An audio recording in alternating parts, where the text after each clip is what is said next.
welcome to the Ideagen Future Summit here in Washington at the NED live. I'm honored and privileged to be here with my good friend Mark Fitzgerald from KPMG. Thank Mark, you, George. welcome. Mark is changing the world at KPMG as he works with global institutions and governments across the world. Mark, we're here to talk about what so many people are talking about, which is transformation, specifically digital transformation, that's reshaping international development. And I want to ask you, how are things changing? What is this transformation looking like? Perhaps, if you can see that far, over the next 5 years. George, I always do this to you, but I'm going to go off script straight away. Apologies for this.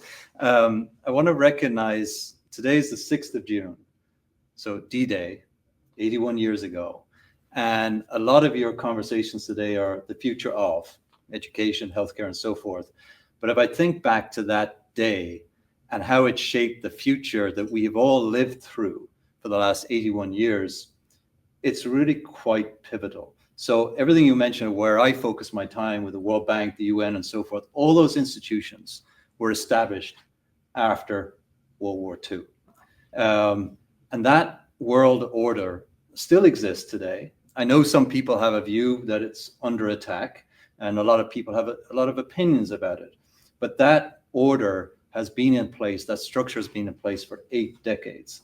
So as we think forward into the future of digitalization, government, development, and so forth, we do have to lean back a little bit and reflect, where have we come from?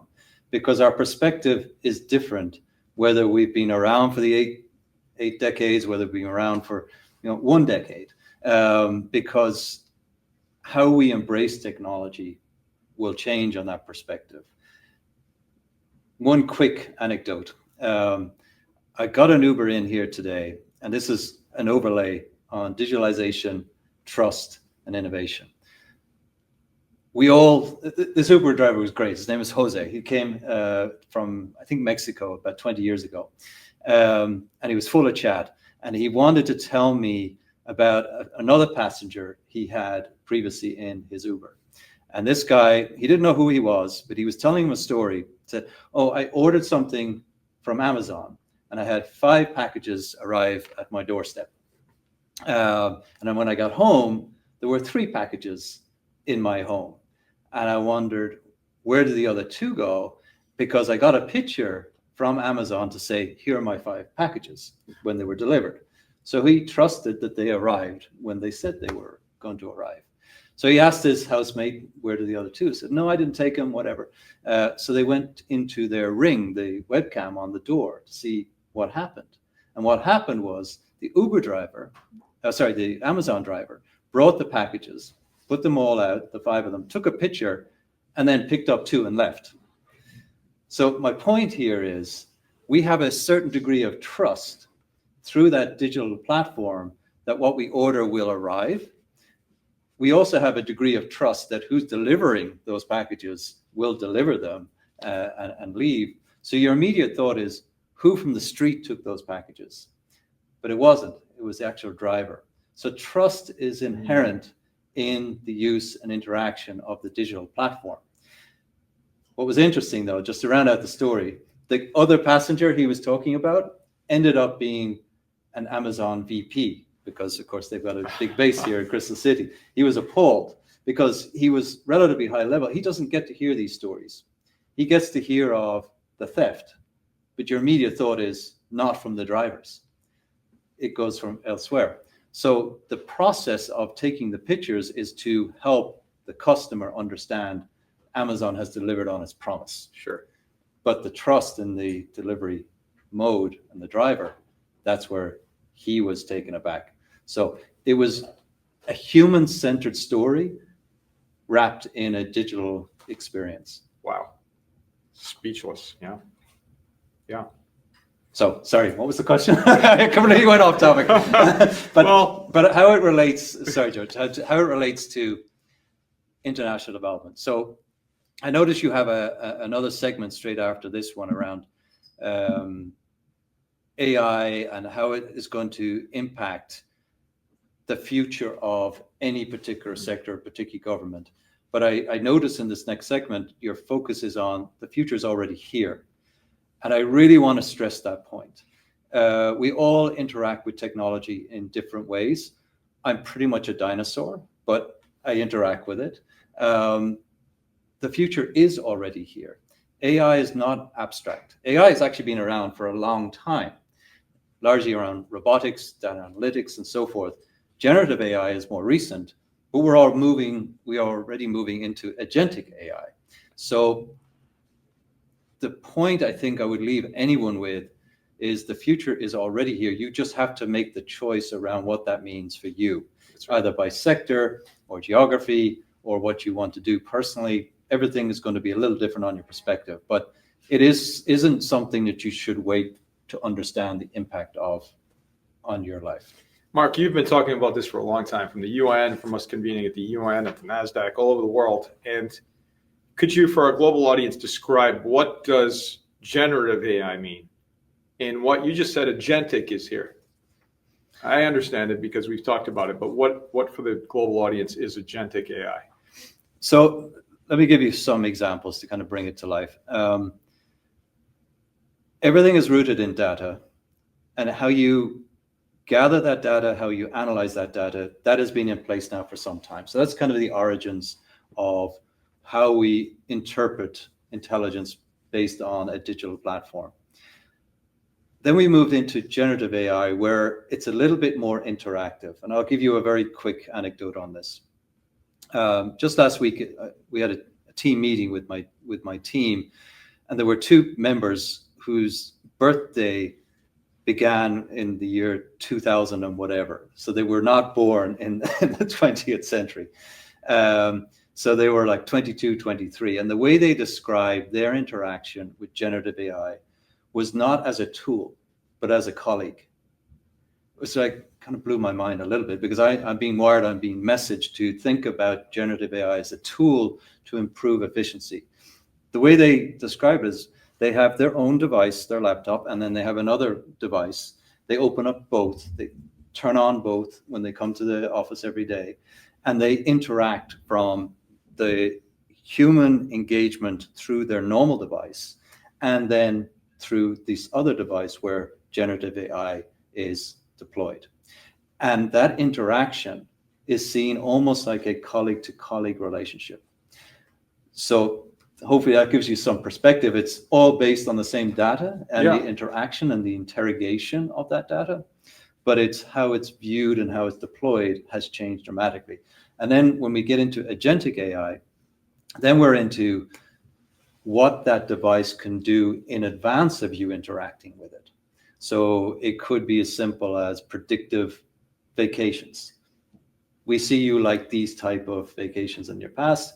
Here's some recommendations for you. Would you like us to book that for Incredible. you? Or it could be, we've talked a lot about health. These are the patterns we've seen in your mental wellness journey or your prescription journey, whatever it is. Would you like to ensure a follow-up and monitoring that in due course? Or doesn't it even go further than that? Doesn't it even isn't agentic also see that you have diabetes, you've been treated for it, and perhaps, I scheduled a workout session at the gym for tomorrow because there's an opening in your schedule and that type of thing. Isn't that? Of course. And when you think about the power of that data, it can be a force for tremendous good. But if they get it wrong, if there's any inherent bias in that analysis, it can go sideways pretty quickly. So we're just on the cusp of understanding what that responsible kind of ethical use of that data is. Right. And there's a lot of very wise and learned, experienced think tanks looking at that. But how it shows up in our day-to-day life, it's still early. We know the power of what it can be, but the potential pitfalls are also of concern. Have you seen the new VO3, which creates, it's incredible. It's language to video and audio and creates any scene. I watched a 5-minute clip of an auto show and participants at an auto show, and you would not be able to distinguish real from fake, the sounds, the people, incredible. And so we're heading in a place where, you're right, you mentioned the future is already here. It's already beyond here. Would you consider Amazon, is that agentic? Like when they suggest packages and other types of products, I should say? They're starting. Yeah. Clearly they have the capacity. Mhm. And of course, Amazon is not just about deliveries, it's AWS as well. So data centers is a big engine of their own growth. But how they use that information, how they sell that information, how they ultimately analyze and package that information, that's not a new concept for them. Sure. But yes, is the answer. But all the big tech companies have invested heavily in this area. There's many variations of how much that is. It's certainly in the hundreds of billions, probably in the trillions at this stage when you take into account the capital expenditure as well. But it's also the ancillary investments. Sure. Of course. So a data center is its own capital expenditure project, but then you've got to power it. So that power has to come from somewhere. So each particular state or government needs to understand how much power, extra power do we need? That perhaps 10 years ago was underestimated. Now it's accelerated massively. So when you overlay that onto the climate agenda, how do you then get to the required levels of power just for data centers? That was probably underestimated only a few years ago. And I guess a follow-up to that is does that impact also areas on the planet, and maybe communities specifically, but areas on the planet that may not already have enough energy? Of course it does. They'll fall behind theoretically here? Of course. And later this year, there's a very meaningful COP, the climate conference that UN supports. This year it's in Brazil. They have it every year, but every other year, every even year, they seem to kind of elevate its profile. But this year is quite important because there's this concept of NDCs. These are the disclosure statements of different governments around what they want their kind of path to net zero or emissions. What does that look like? Only about 13 countries have submitted those so far. Obviously, they're expecting a lot more between now and when that conference happens in November. But a big part of that, George, is the energy demand within those countries has changed so much in the last couple of years. They've had to adjust, in some cases, regress their ambition around their carbon targets. We've now moved away from fossil fuels bad, renewables good. It used to be a very black and white world in that climate agenda. Now it's a bit more nuanced. Now it's about we need both and probably more. Nuclear has come back online as a component. So it's interesting when you get into the politics of this, that it's not about one is bad and one is good. It's about how do we embrace all of it to meet the energy demands in a responsible, sustainable, future state way that will be ultimately beneficial to the government. Incredible. And that's shifted over just the past few years, right? It has, yeah. The small modular nuclear focus, that technology has been there for a while, but nobody's actually thought about deploying it in a serious way. That has changed because of these energy demands. And it's seen as a responsible, from a climate point of view. Other people have concerns around safety. But that has accelerated in a way that would not have been possible 10 years ago. You know, it's just so profound to hear about, and I sound the alarm. I sound the alarm on other things, and we'll talk about that a little bit later. But digitalization is positioned as a key enabler for achieving the SDGs, the Sustainable Development Goals, by 2030. What is the most transformative that you believe holds the most urgency, and how, Mark, can technology get us there? Okay, well, I'll step back a little bit, George, because technology is definitely going to be an enabler for sure. And there's many use cases in any sector, from farming to health provision to infrastructure. Those use cases are limitless. But we need to understand a lot of it is based on two key elements that will not change. One is data. Technology uses data to produce a result that is perhaps more effective, more efficient, more timely. But the other element, so that's very kind of objective. The other element is quite subjective, and that's trust. If somebody on the other end of that output doesn't trust the output, what do you do then? So let me give you a few examples. So a lot of that trust was stressed and tested during the pandemic, because you had scientists in the medical field telling us one thing, you had some others saying something else, and then you had bits and pieces in the middle about the interpretation of those two kind of schools of thought. And depending how you got your kind of your media, or what you considered your truth, your facts, largely through a digital device, influenced how you would then act as a person or a community or a company.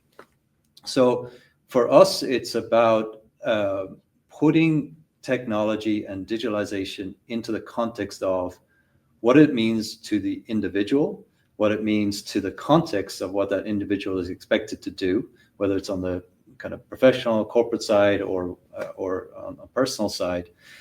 That is what's going to change the trajectory of how governments or other largely public sector entities will kind of view digitalization in a good way, or potentially otherwise. And so, given your experience with accounting and oversight in very complex systems that you're dealing with, how can these organizations leverage the data and the digital tools to be able to ensure transparency and impact at the same time? Yeah, again, some of this will be very familiar to everyone. So we all have trust that we put money into a bank, and we know generally that it's going to be covered by the government if there's any issue with the bank. But banks do fail. So it's not so much blind trust, but there is a degree of trust that the money we put into the bank, that it is then digitally coded. We never see that cash again. It's a digital imprint. We trust that. Mm-hmm. That feels comfortable to everyone. We understand that. But where we're moving is into a degree of uncertainty on a human level about how digitalization will interact with them in a day-to-day way. So let me give you an example. If you are in a country that has embraced so-called e-government, you are pretty much tracked even before birth. So during kind of maternal health and so forth, and then delivery and so forth, from that point until death, and even beyond, electronically. And your ease of interaction with government is entirely based on the accuracy of that information, but also your trust that that information is going to be responsibly used. So another element I would say to everyone is understand what is yours. Data about yourself is yours. It doesn't belong to somebody else. You have advocacy, you have your ownership over that data. So that is something that I think a lot of awareness needs to be built on. Some people inherently get that if they're kind of digitally native, but a lot of the population do not, and that can be a problem. There's been a lot of talk about, just as an aside on that, about having your own copyrighted likeness, image, et cetera, especially as we move forward. And now with AI, I mean, the lines are getting blurred because what's real, what's not. Like I mentioned that VO3 creating things. So so it's really complicated. But your practice works across sectors, all the way from clean water to sustainable cities. What are the barriers, Mark, that you see across these sectors? We love to talk about cross-sector. What are some of those key barriers that you're seeing? Yeah, I work a lot in emerging markets. So some of the traditional barriers are just access to capital, the right resources, the right skill set. It could be geopolitics. It could be local politics. It could, so a lot of traditional barriers still exist. And I wouldn't certainly dismiss those as irrelevant. They are highly relevant. But on the technology side, it is going to be an awareness of how connected that country or that sector wishes to be outside of its immediate boundaries. So that felt very comfortable 10 years ago when you think about globalization and how corporates or even citizens worked in a cross-border way. It felt very natural. Sure. That is changing or has changed. So people have now kind of retreated into their national boundaries. So that could be a little bit self-limiting in terms of development of new investments, new opportunities.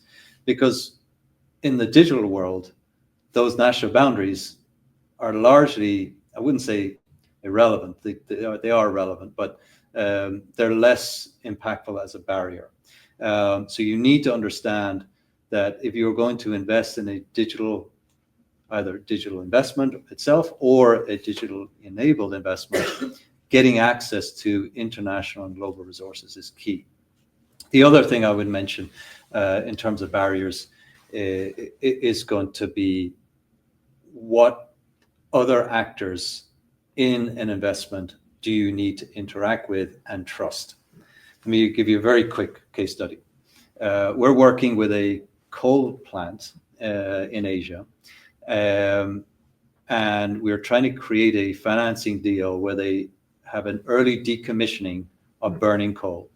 So instead of 30 years out, let's say bring it back to 20 years out. So they got lots of runway to decommission early. But you got to trust the regulator is going to hold them account to 20 years. You got to trust that the regulator is going to create other opportunities for power generation outside of the coal plant because the government needs the extra power that the coal was providing and won't be doing in the future. You got to trust that the financiers of that delta between 20 years and 30 years are going to pay based on the interaction with the regulator, the government, etc. So all of that is based on digitalization, trust on the data, sharing of data, but you still have to have a human-centric element of trust within those different actors. It's always complicated. So I think the barrier is you are never an island.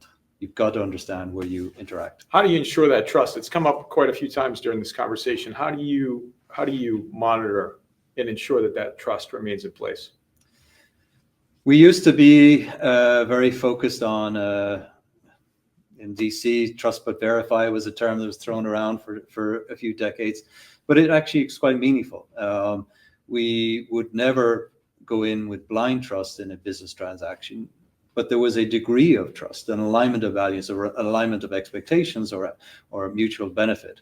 But then you would have to make sure that that's being actually implemented. So you would have firms or other monitors come in and clarify and build that credibility over time. That's getting stressed, that's being eroded. And that could be a difficult issue, particularly with investments that are built over a timeline of 10, 20 years. Incredible to hear. You've built oversight systems, though, from the ground up. For example, at UNOPS. What are some of the lessons you learned from that?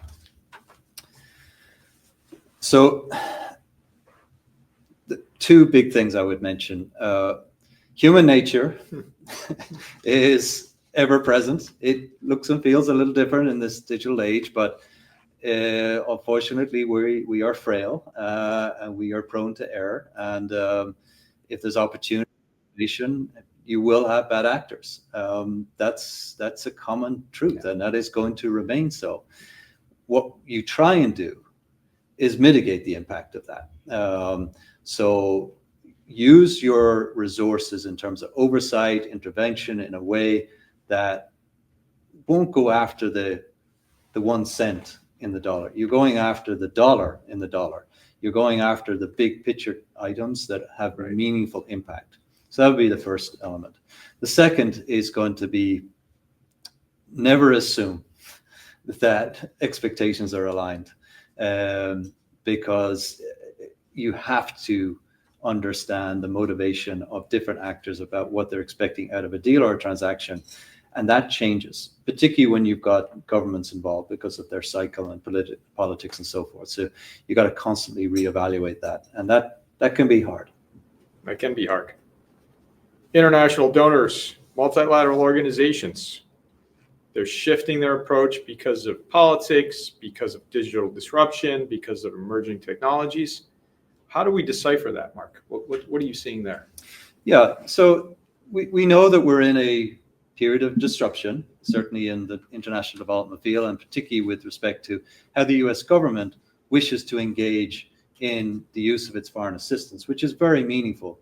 The US is a major player in many fields, particularly in health and education, even in governance models and so forth. You name it, they've always had a very key seat at the table. And that's being reevaluated right now, including the relationship with the UN system, development banks, and so forth. But the way things are looking right now is I think there's an alignment of values of the current administration with development banks in particular, because it's very explicit what development banks do. They are banks. They deal in transactions. It's very explicit. There's transactions that can be made clear and explicit about where it would provide a mutual benefit back to those who are investing in those transactions, including the US. We're also seeing a very clear pivot to I would say old school, but still very relevant issues like job creation, economic development, economic opportunity, investment in health, investment in education. So those traditional values of the US government still show through.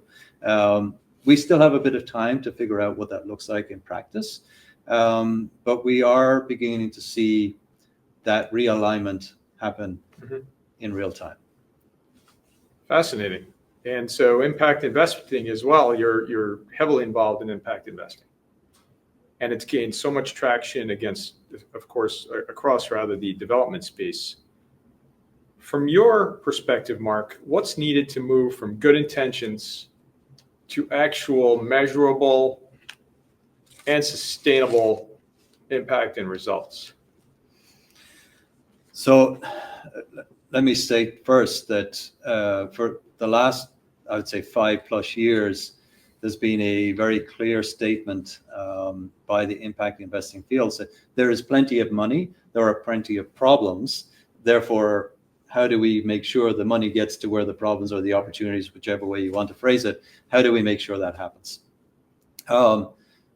We're further down that road now. I think what we're hearing here in the US is not fully reflective of what's happening in the rest of the world. I think what we need to do is redefine what impact means in the context of where we are. So we're in DC today.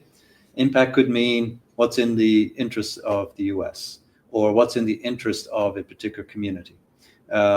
Just had a very quick conversation with one of the participants here about investment in new areas of power generation in Texas.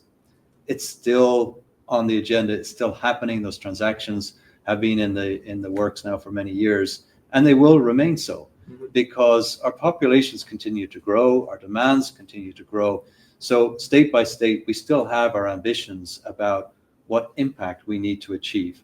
We may be redefining it or restating it. And on the global stage, a lot of other donors and actors have begun to lean in because there's so much momentum around access to investments, making those transactions happen.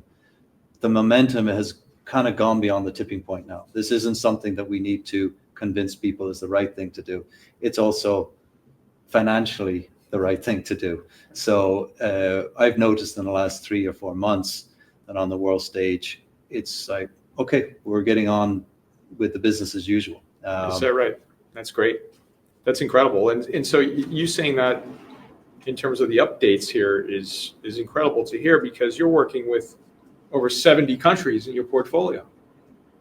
There's 193 member states last time I checked in the United Nations. You're working with 70 and probably more at any given time.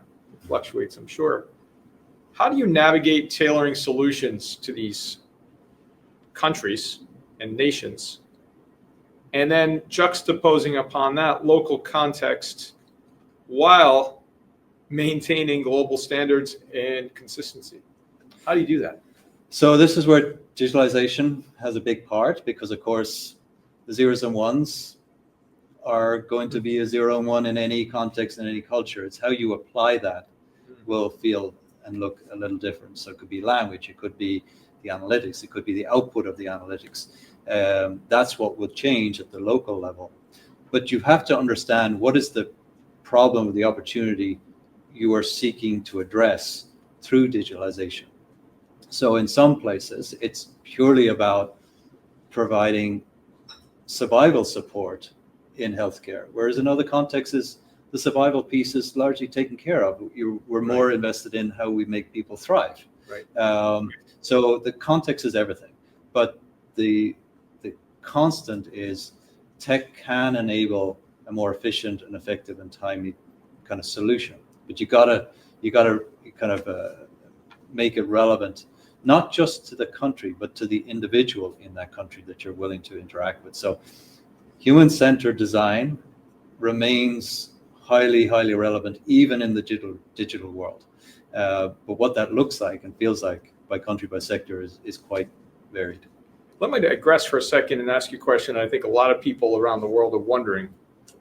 While you're talking about digital disruption and all of the things that come along with it, one of the things that comes along with it is perhaps the need for upskilling, for retraining, because there will be some jobs that will no longer be conducted by humans, and it'll be AI driven. It just won't be necessary. It's kind of like, you had the cart and the horse, and that was great. You had a beautiful cart along with it, and along came the automobile. And suddenly, you didn't need that nice cart. You maybe kept the horse. So, what are you seeing there? I mean, are you seeing, if the future's already here, which we believe is the case?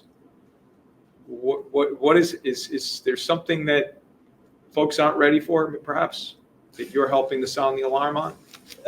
Yes. I think back to last September, the UN General Assembly, Microsoft had an event, and one of their senior vice presidents, he made a very eloquent and compelling kind of story of where we are now with respect to AI. And he went all the way back to kind of the printing press and kind of looked at elements of technology enhancement since then.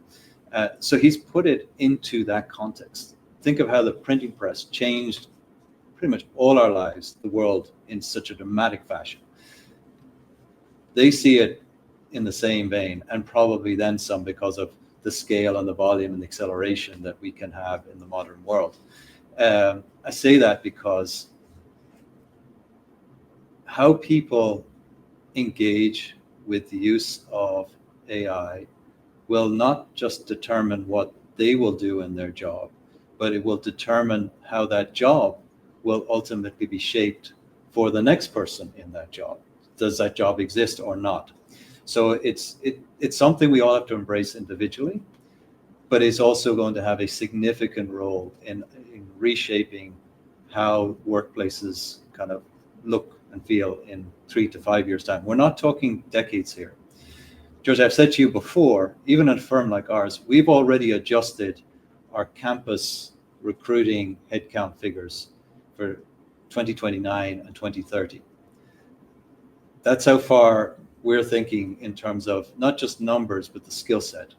So if I could make a plea to anyone, is bring this all the way back, not just to university level, third level. We have to go back minimum to high school and probably beyond, go all the way back to elementary. So I guess if a high school or middle school right now is not embracing AI for their students, big mistake, right? I would ask why. You would ask why. Yeah. Fascinating. Because even large universities and colleges are not. Some are like, and then maybe. And I look, 3-4 years ago, I get it, because I think there was a sense of people are going to use AI to cheat or to plagiarize or just create something that they should be creating themselves. All the things that we understand college to support. But that was only 2 or 3 years ago. The world has changed now. And as I gave you that little anecdote about the people who work on my team, how they see and interact with AI, that future is existing today. That's not going to change, no matter how resistant more experienced people like you and I may be. Yeah. But that reality is here and now.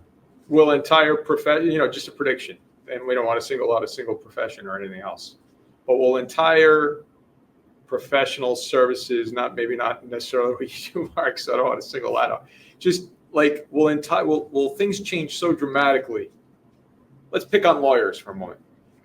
We will single out one. What about law? Is it possible, based on what you're seeing and with the landscape, that maybe you won't need to go to a lawyer? Maybe you'll get better legal advice from an AI platform, an app that can draft your will or your, home mortgage loan application or, whatever it is. The way I'd answer it, George, is the technology could certainly do that. It could create that vision. But are we comfortable with that output, with that outcome?